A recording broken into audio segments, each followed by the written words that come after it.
Hey guys, welcome to the channel. Today we'll be looking at 3 shocking cases of extreme medical negligence, so grab a snack, grab a drink, and get comfortable. Story 1. Wrong leg. Imagine waking up after surgery only to discover that you've lost the wrong leg.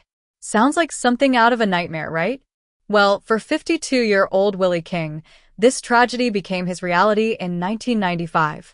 What was supposed to be a routine amputation of a diseased leg ended up being one of the most tragic surgical errors in history. Today, we'll dive into what went wrong, how a series of mistakes led to a catastrophic outcome, and the shocking consequences that followed. In 1995, Willie King was facing a painful decision. He had a leg suffering from severe disease, and doctors advised that amputation was his only option. After consulting with his doctors, he went into surgery to have the diseased leg removed. But what happened next would forever change his life. The surgeon, Dr. Rolando Sanchez, was ready for the procedure. But here's where things took a horrific turn. Instead of amputating the leg that was causing Willie so much pain, Dr. Sanchez amputated the healthy one. Now, you might be wondering, how did this happen? Well, the mistakes didn't start with the surgeon. The hospital had a series of errors, each compounding the other, leading to this tragedy. First, the wrong leg was listed on the operating room blackboard. This is the board where crucial information about the surgery is displayed for everyone in the room to see. And yet, it said the right leg was to be amputated. But that wasn't the only issue. The hospital's computer system had the same mistake. The wrong leg was marked for surgery in multiple places, creating a situation where no one caught the error before it was too late. On top of that, the surgical team had prepped the wrong leg for surgery. They sterilized and positioned it for the operation, without questioning the details. And here's where the final mistake comes in. There was no final double-check or verbal confirmation before the surgery began. This is a crucial step in any operation, but for some reason, it didn't happen. So, what happened when Willie woke up from the surgery? He was told that the diseased leg had been amputated. But the truth? The healthy leg was gone. Willie was devastated. A man who had gone into the hospital for one leg to be removed woke up with both legs forever altered, and his life changed in an instant. Dr. Sanchez defended himself by saying both legs were in bad shape and would likely need amputation in the future. But that didn't change the fact that the wrong leg had been taken. The hospital and the surgeon faced legal action. Dr. Sanchez was fined $10,000 and received a 6-month suspension of his medical license. The legal case was settled with the hospital and the surgeon agreeing to pay $1.15 million to Willie King for his pain and suffering. So, what does this tragic story teach us? It highlights how important it is to have strict protocols in place, how crucial it is to double-check the details in a high-stakes situation like surgery, and the devastating impact one mistake can have.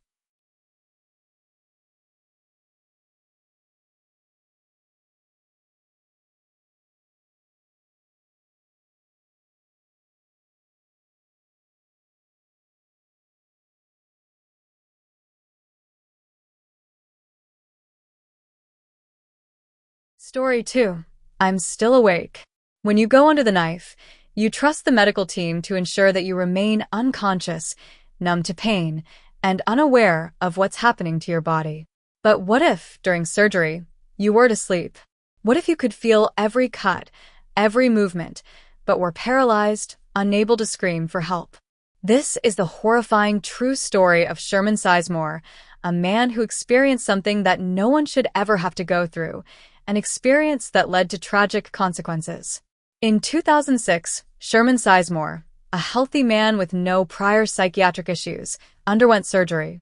Like most patients, he was administered 2 types of anesthesia, a paralytic to prevent movement, and inhalation anesthesia to put him to sleep, numb the pain, and render him unconscious. But in Sherman's case, something went terribly wrong. While the paralytic was correctly administered, the inhalation anesthesia wasn't. For over 16 minutes, Sherman Sizemore lay wide awake during the surgery. He could feel everything. The sharp pain of the incision, the tugging of surgical tools. But he couldn't move, couldn't scream, couldn't even blink. Paralyzed, trapped in his own body, he was fully aware, unable to escape the agony. It wasn't until 16 minutes into the surgery that the medical team realized their mistake. By that time, Sherman had already experienced almost half an hour of conscious, excruciating pain.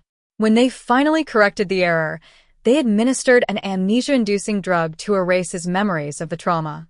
But for Sherman, the damage had already been done. In the days that followed, Sherman began to experience severe psychological effects.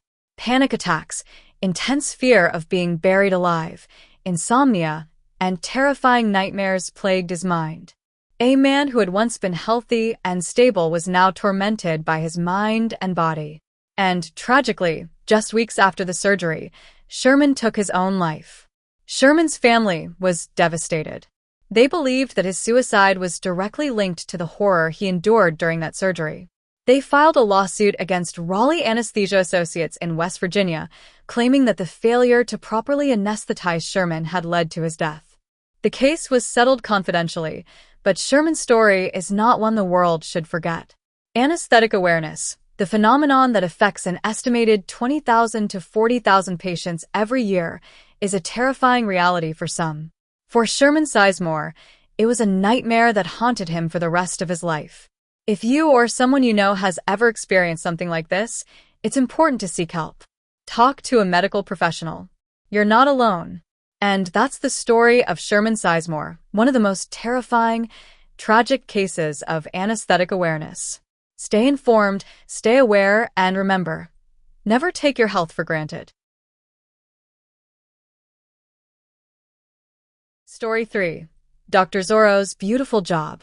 Imagine you're recovering from a major surgery, about to welcome your new baby into the world.